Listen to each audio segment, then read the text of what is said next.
இன்னைக்கு நம்ம சாம்பார் சாதம் செய்யலாம். ஆமாம், சாம்பார் சாதத்தில் முதல்ல எண்ணெய் ஊற்றியாச்சு. எண்ணெய் விற்கிற ரேட்டு கம்மியாக ஊற்றிருக்கிறோம் ப்ரோ. எண்ணெய் ஊற்றியாச்சு, கடுகு போட்டாச்சு, பூண்டு போட்டாச்சு, அதுக்கப்புறம் பச்சை மிளகாய் போட்டாச்சு, வெங்காயமும் போட்டாச்சு. முடிஞ்சிருச்சு. இப்போ வதங்குது. வதக்கு அவர் தான் மாஸ்டர்.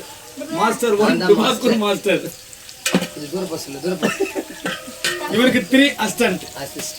அசிஸ்டன்ட் இல்லை, அசிஸ்டன்ட். சரி விடுங்க. சரி ஓகே, காமி உள்ள காமிங்க ப்ரோ. நல்லா வெந்துட்டு இருக்குது. சூப்பர். சாப்பிடலாம், லேட்டாக வந்தால் கிடைக்காது. பொன்னிறமாய் வெங்காயம் வதங்கினவுடன் தக்காளி ஆட் பண்ணவும். சரிங்களா? சரி ஓகே. ஏன் இந்த சாப்பாடு செய்கிறோன்னா, இன்னைக்கு மந்த் மீட்டிங் இருக்குது. அதனால் வர ஜனங்க வெறுமையாக போகக்கூடாது சொல்லி சாப்பாடு செஞ்சு கொடுத்து அனுப்புகிறோம். இயேசு கிறிஸ்துவ சொல்லியிருக்கிறார் மலை பிரசங்கத்தில். ஜனங்கள் அங்கே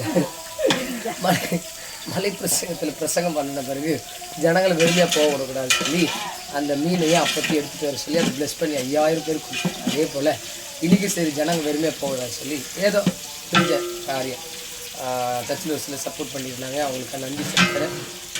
இங்கே அதை செஞ்சிட்ருக்குறோம். வாங்க எப்படி செய்யணும் சொல்லி பார்க்கலாம். என்ன ப்ரோ வெடிக்குது?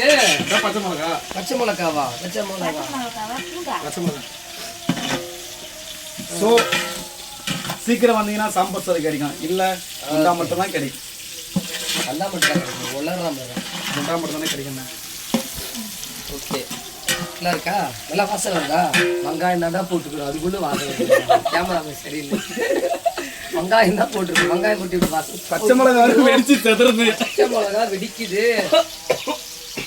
போடு போடு போடு. கீத்துல போட்டுருந்தா நம்ம தப்பால பண்ணிட்டோம். தப்பையில பண்ணிட்டோம் ப்ரோ. நெக்ஸ்ட் டைம் கீத்துல போட்டு செஞ்சுக்கலாம். சரிங்களா? ஏன்னா இப்போ வெடிக்குது. இது ஒரு மிஸ்டேக். எப்படி நான் எந்த அளவுக்கு பண்ணிடுவேன். Okay, okay okay bro. Next தக்காளி கொட்டுறோம். தக்காளி கொட்டுகிறோம். தக்காளி இது 1 கிலோ 20 ரூபா தான். அதனால சீப்பாக இருக்கிறதுனால 2-3 கிலோ தக்காளி கொட்டுறோம். கலருங்க. Colour colour. சூப்பர். இந்த 3வது அசிஸ்டன்ட் சாயின்னு ஒரு கேரக்டர் இருந்துச்சு. அவங்க எங்கே போனாங்க தெரியல, அடுப்பே தள்ள மாட்டேங்கிறாங்க. உப்பு பொரியா பத்தலாம்.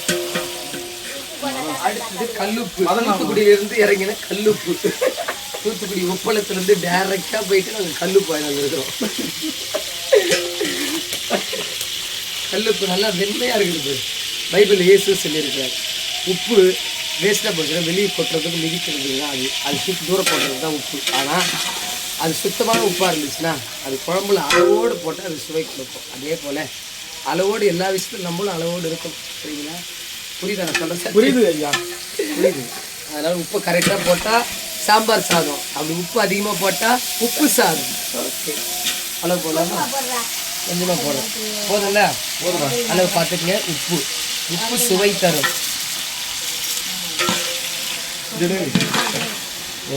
போட்டுக்கலாம்டா. Okay, done. அப்படியே இது மீந்துருச்சு. அப்படியே தூத்துக்குடிக்கு பார்சல் பண்ணிடலாம், கொரியர் பண்ணிடலாம். Okay, thank you.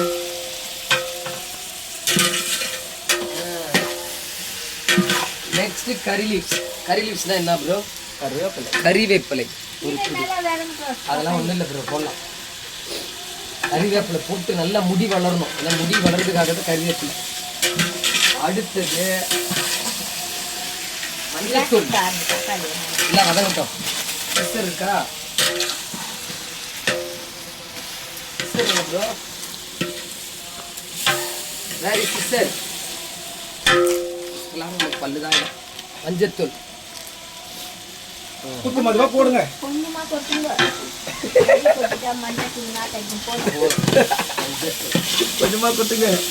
சார். ஆஹா, மஞ்சத்தூள் இதெல்லாம் போட்டு வாசனை. கொத்தமல்லி வாசனைக்கு லாஸ்ட்ல தூவிக்கலாம். சரியா? Okay, super. உப்பு போட்டல. தூத்துக்குடி உப்பு போட்டாச்சு. நல்லா கலருங்க.